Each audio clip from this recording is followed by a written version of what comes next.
Good morning dear students. Today we are going to start exercise 4.2. Question number 1 to 4. See the question number 1 in your book.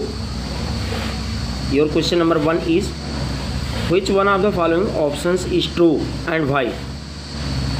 Y equal to 3x plus 5 has a unique solution, only 2 solutions, infinitely many solutions.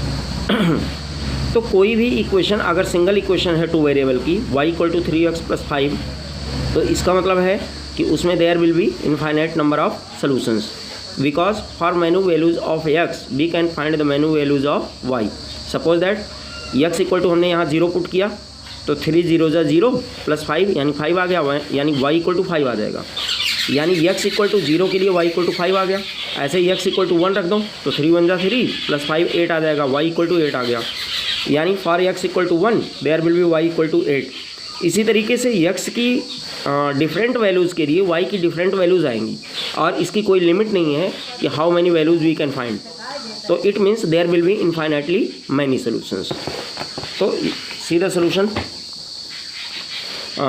y equal to 3x plus 5 has infinitely many solutions because for many values of x there will be many values of y. Now see the question number 2. What is the question number 2? Write 4 solutions for each of the following equations. यानी there are 3 given equations. You have to find 4 solutions for each equation. तो first we will do question number first part. See the solution.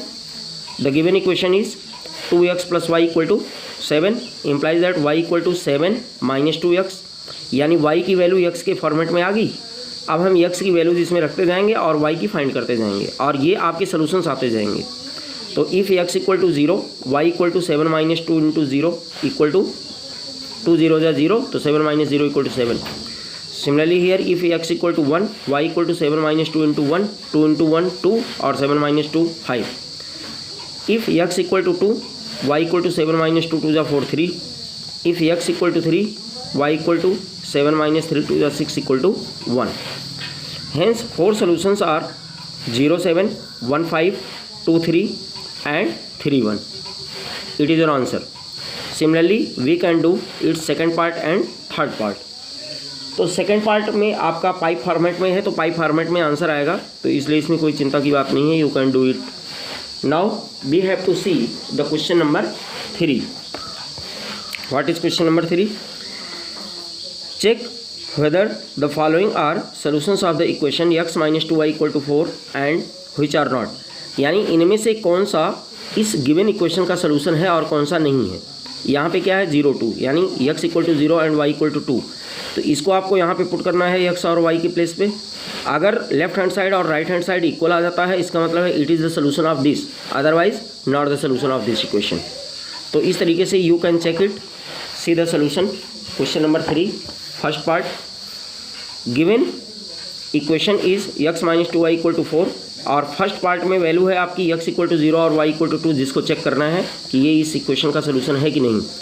तो by putting x equal to 0 and y equal to 2, तो here x equal to 0 minus 2 into 2 equal to 4, तो 2 2 जा 4 यानी 0 minus 4 that is minus 4 equal to 4, which is incorrect.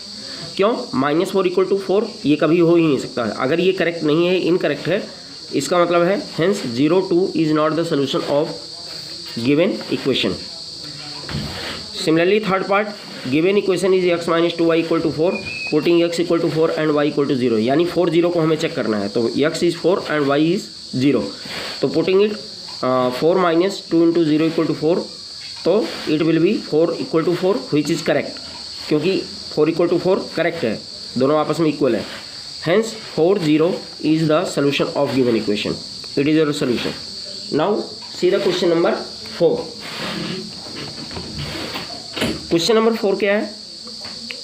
Find the value of k if x equal to 2 and y equal to 1 is a solution of the equation 2x plus 3y equal to k. यानी इस equation का ये solution है. Solution का मतलब क्या हुआ? x equal to 2 और y इक्वल टू 1 इसमें पुट करने पर, ठीक है, ये दोनों साइड इक्वल होना चाहिए. तो यहाँ पे x और y की वैल्यू पुट करते ही k की वैल्यू आ जाएगी। Now see the solution of this question. Given equation is 2x + 3y = k. Putting x = 2 and y = 1, we will get here 2 × 2 + 3 × 1 = k. तो यहाँ से आ जाएगा आपका 2 × 2 = 4, implies that 2 × 2 = 4 और प्लस 3 × 1 = 3 और k. तो 4 + 3 7, implies that 7 = k. तो k = 7. It is your answer. Now you can complete exercise 4.2 in your fair register. Thank you and have a nice day.